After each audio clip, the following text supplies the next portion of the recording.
Bonjour à tous, ravi de vous retrouver une autre fois sur ma chaîne YouTube, d'après bien sûr une longue coupure. Alors, marhaban bil jami'.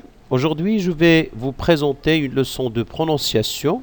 Alors, ce que nous allons découvrir, une leçon ou bien qui pose un tout petit problème de prononciation, surtout.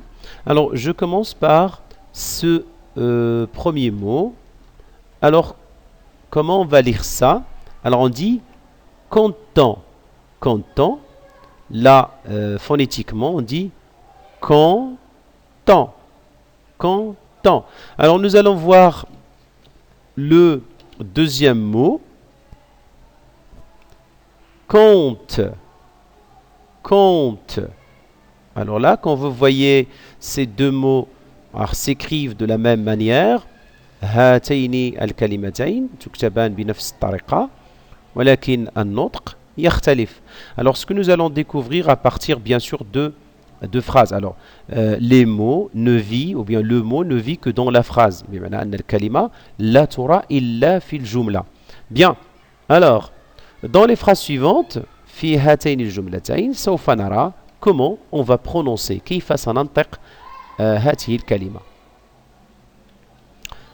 Alors là, Ahmed est-ce qu'on va dire compte d'avoir une très bonne note ou bien Ahmed est content d'avoir une très bonne note? Alors bien sûr, on va lire content, content. Alors ici, c'est un adjectif, adjectif content. Alors si on change Ahmed par une fille, par exemple, on dit Fatima est contente et on va ajouter un E parce que ce mot est un adjectif. C'est très bien. Alors nous allons voir le deuxième mot qui s'écrive de la même façon. Alors regardez ici. Elle compte des histoires aux enfants. Alors on ne peut pas dire il compte, elle content. Non, c'est faux. Parce que ici c'est le verbe compter. On compte, ça veut dire le fait de narrer, de raconter des histoires aux enfants. Compter des histoires aux enfants. C'est le verbe compter. C'est un verbe de premier groupe. Ici, c'est un adjectif. Alors, l'adjectif, le ENT se prononce en ici. Mais pour le verbe à la troisième personne du pluriel, le ENT ne se prononce pas comme on vient de dire. Bien, passons à un autre mot. Le deuxième mot, c'est très bien. Excellent. Excellent. Excellent. Bien. Alors ici, ENT se prononce. Regardons le deuxième mot. Ou bien c'est le même, mais il se prononce d'une manière différente. Là, excelle. Excelle. Regardez phonétiquement comment ça s'écrit. Excelle. Ici, excellent. Ici, excelle. Bien. Alors là, nous allons découvrir comment ça se prononce ces mots à partir des phrases, ou bien dans les phrases. Bien, dans les phrases suivantes, regardez, cet homme est vraiment excellent, il a eu une très bonne note. Il a eu une très bonne note. Excellent. Alors, excellent ici, ça se prononce. Regardez dans la phrase suivante. Ces filles excellent dans leur travail. Excellent, ça veut dire ils font des efforts. يقومن بمجهود. Excellent. يتقدمن. Excellent dans leur travail. C'est le verbe exceller. Le verbe exceller. Ici, c'est l'adjectif. Ici, c'est les verbes. Bien, c'est le verbe, pardon. Passons à l'autre mot. Troisième mot, ici. Là, phonétiquement, fils. Fils. Regardez elle. Elle ici, c'est, bien sûr, c'est muet. On dit fils. Fils. Très bien. Le même mot, mais cette fois-ci, comment ça se prononce? Regardez. Fil. Fil. Là, bien sûr, il y a une grande différence ici. fils.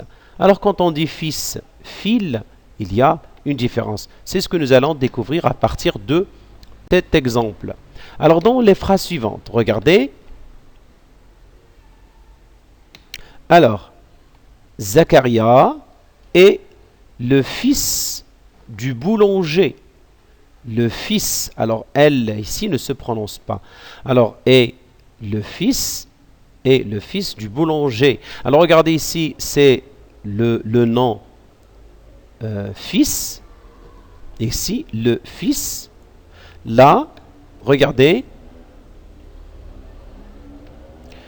les fils électriques servent à transmettre de l'énergie. Alors ici, le fils, les fils. Alors ici, bien sûr, on a fil, ici, c'est le pluriel de un fil. Sur un fil, regardez, dans cette image, on a fil, bien sûr, textile, et aussi, ici, on a des fils électriques. Là, comme vous voyez, on a le petit garçon, ou bien le papa et son fils. Le papa et son fils. Alors ici, vous allez voir bien sûr que le fils, c'est singulier, masculin singulier, avec bien sûr un S à la fin, mais au pluriel ne change pas, on dit toujours les fils. Le fils, les fils. Bien, regardez maintenant le deuxième mot, le fil. Le fil. Alors, comme vous voyez, pas de S ici, parce que c'est un nom masculin. Si on passe à donner le pluriel de ce mot, nous allons trouver, bien sûr, les fils. Bien sûr, on a ici les fils. Bien. Alors, regardez dans ces exemples, en phrase, bien sûr, nous allons découvrir que le mot couvent, ici c'est couvent, et c'est couve. Alors, dans la cour du couvent, ça veut dire le préau, des poules couvent les œufs. Alors, couve ici, ou bien couver, ça veut dire nicher. Hein? Alors là, couve, ou bien couvent, là, ou bien une clôture. Ici, couve, c'est le verbe couver, les œufs. Bien, regardez ici l'autre exemple. Patrick est ravi d'avoir compris que, ou bien pourquoi le soleil se levait à l'est et se couchait à l'ouest. Alors quand vous voyez ici et est, là c'est le sens, comme on dit nord, sud, est, ouest. Hein? Ici c'est et, c'est le verbe être au présent de l'indicatif. Bien sûr, au présent de l'indicatif. Bien, alors là, je vous donne une petite définition des homographes. Les homographes sont des mots qui ont la même orthographe.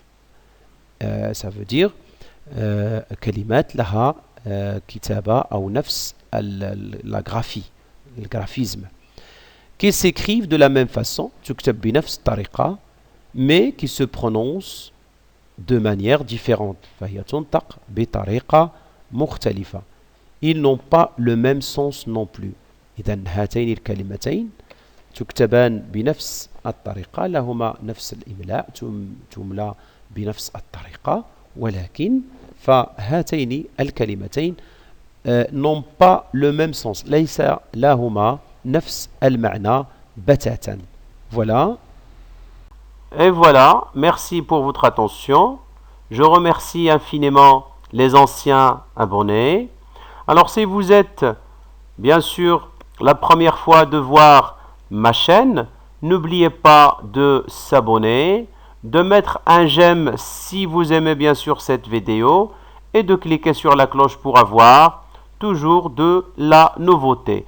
Et n'oubliez pas bien sûr de partager avec vos proches et vos camarades cette vidéo. Bien sûr, je vous dis toujours au revoir et à la prochaine.